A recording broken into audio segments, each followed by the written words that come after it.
Or you looked like you were thinking. I'm not quite sure. I was thinking. What were you thinking about? This was my thought. I was thinking, man, I'm confused. No, I'm just kidding. That wasn't my thought.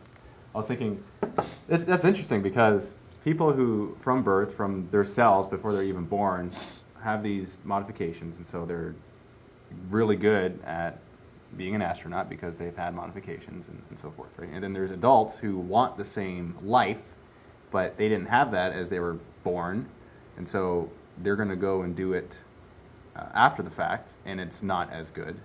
It's like, it would be extensive. Think about needing to change the DNA in every single one of your cells. It would have to be not as good, because if it was just as good, why wouldn't everyone just want to do this to them? It doesn't matter if they're born with it or not. Well, there is a cost issue. It's expensive. And the government pay for it for their astronauts? For what? For the astronaut. Exactly. The government funded things like the military. There's also a black market. That's what we're going to get into. And this is exactly what happens. So the governments basically in the developed countries, under I don't think the UN will exist by then, but under something similar to that idea, decide an international agreement that, these are not allowed for simple cosmetics. So instead it's used more for medical, it's used more to cure diseases and to, if you're born with bad eyesight, then you could have these changes to improve your eyesight, that kind of things. So, but even then it's still used very little. So this creates, of course, as you said, a black market in the developing countries and even in some areas of developed countries, but it's less so in developed countries, where people can go and if they have enough money, they can have these modifications. It makes sense, though, because if any restriction is placed on anything, there's going to be a black market. Any restriction on something that people want, there's going to be a black market. And it becomes expensive. So all of a sudden we start to have this social disparity between the rich who are genetically modified and the poor who are not. And so we start to get these different classes in society. Now, it's not necessarily physically obvious who's had the modifications and who hasn't. You can tell if someone has better eyesight unless it's like glasses or not, right? Right, exactly. And we're not talking like we're able to make ourselves more beautiful and all those things. That's subjective, and that would actually be very hard to map exactly all the different modifications you have to do to make your eyes just in the right place and all these other changes as well. There might be minor things we could do, like skin conditions. Maybe that turns out to be there's a genetic thing that can be used to make your skin nicer, or your hair. And if you're bald, you can use DNA modifications perhaps to not be bald anymore, or anything. So it's used more for medical things like fertility problems or diseases or all these things. That's allowed. It's used, but it's very controlled. It's very controlled in that sense. So we have this black market. So it creates this kind of interesting backdrop for, especially once dark potential starts, which is a couple hundred years later. And the thing is, genetic modifications they're genetic, they're hereditary, which means once a modification is made, if those people have kids, theoretically some of those modifications will be passed on to their kids. Not necessarily all of them. We know that we don't pass on all of our genetic information to our kids to a degree because there's two people involved, right? And so there's dominant and not dominant. So maybe there's always stuff locked in there. But we start to get over the generations all this mixture of these changes. So that will create some interesting storylines and plot lines, especially once we hit the dark potential time, because there will be this kind of stratification of the genetics of humans at the dark potential time. The majority of them will simply be better than we are right now. They'll be able to survive better, the ones that do survive. In fact, this is kind of jumping ahead, but the virus that the Xanthos released to kill most of humanity is a genetic virus. And the reason it doesn't kill every last human being, and the reason that some of them are immune, is because we've been manipulated so much that there's no one-size-fits-all virus. And so it turns out that those who have been changed enough, the thing does not recognize it and is not able to latch on and kill the person. And so basically the people who survive are the ones who have had the most genetic modifications. Except, of course, the reclaimers who are still out in space, they're not necessarily immune. It would be a small percentage of the population. Okay, so mid-22nd century, energy dark fusion supplies 90% of human-use energy in solar system. Dark fusion reactors are actually created to be small enough that they can power spaceships and naval vessels. Oh, I had jumped ahead. That wasn't until the mid-22nd century that we see that, not the early 22nd century. They're still too large to power smaller transportation such as trains and cars. Space travel. Mars population exceeds 10,000 at this point. Dark fusion reactors on spaceships allow for faster space travel. Time to Mars cut down to several days rather than a month or two. Manipulation of dark elements leads to artificial gravity. So they're finding that they can manipulate more of the different energy fields. And I'm not going to get into the science of that in this video because I don't even understand it completely. But it's pretty complicated stuff. Basically, energy fields are what creates gravity, electromagnetic stuff, all that fancy things. So they've discovered that with dark elements and manipulating these fields that they can actually manipulate other fields, such as gravity, which allows the creation of artificial gravity without spinning. They can simply create gravity between a floor and the people above it without having to spin it around. So now all of a sudden you have artificial gravity, which is a great technological improvement because now you can just be like in Star Trek where everybody walks around without any worry about gravity until the energy turns off and then they float away.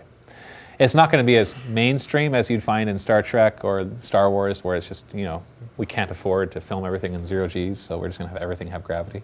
It's not going to be quite that mainstream, but it will be a very handy technology.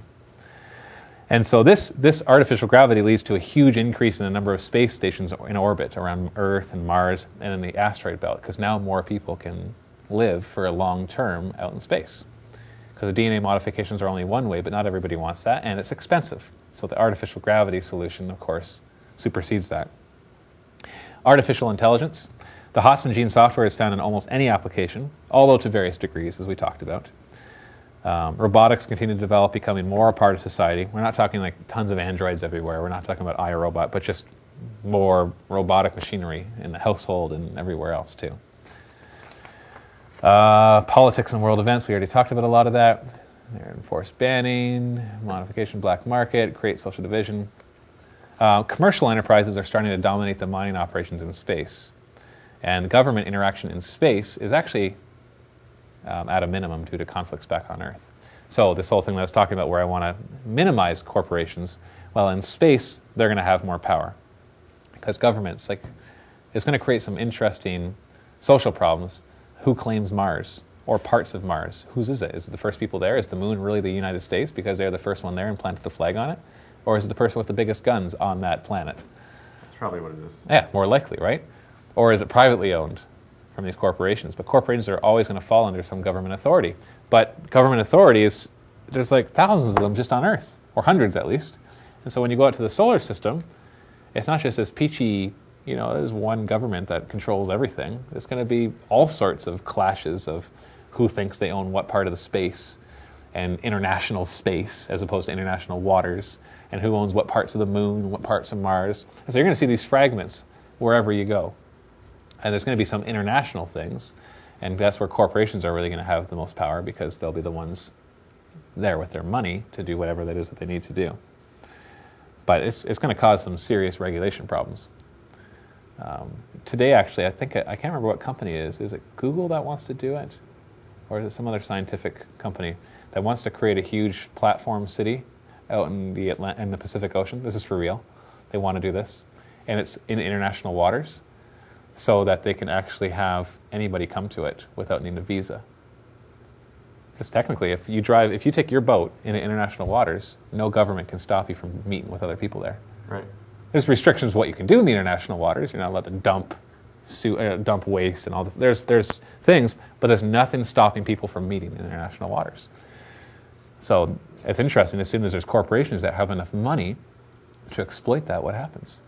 Well, you get conflicts. It's exploited. Because corporations will then fight against other corporations because there's no laws stopping them. So we get some interesting things in space. So there will be some corporations that taking power, but in the end, governments will take them over. And it'll still be mostly government run, with corporations kind of in the middle grounds. And there's also lots of conflict still on Earth. So just like the United States is spread thin and the economy is struggling, and so they're not able to do whatever they want anywhere in the world, they'll have the same problem when we expand into space. So will China, so will India, so will Europe, and so will Canada, surprisingly. We'll still have problems too, regulating everything out in space. Surprising, right? We have no problems right now. Nope, none. No. We are a economic powerhouse. Look at us. We didn't have the depression that the States did. That must mean that we did something right. Don't forget to mention our military. All the politicians are going, I don't know what I did, but it worked, so re-elect me. And then the poor presidents in the States who actually didn't really have much control over it, because people think presidents have control over the economy, but they don't. They don't get re-elected when it goes bad, and they do get re-elected when it goes good, and they take the blame or the fame Blame or fame? from what happens. Anyway, that's a political discussion. We're not going to get into that, but I'm sure some people will in the comments. That is the mid-22nd century. Any questions? Yeah, what happened to, what's his face? Haussmann? Yeah. I told you. It's just more common. By this point, he's probably almost dead, if not dead. Hold on. Oh yeah, I guess it's mid, so that's within 100 years, so it's like another, 40 or 50 years later?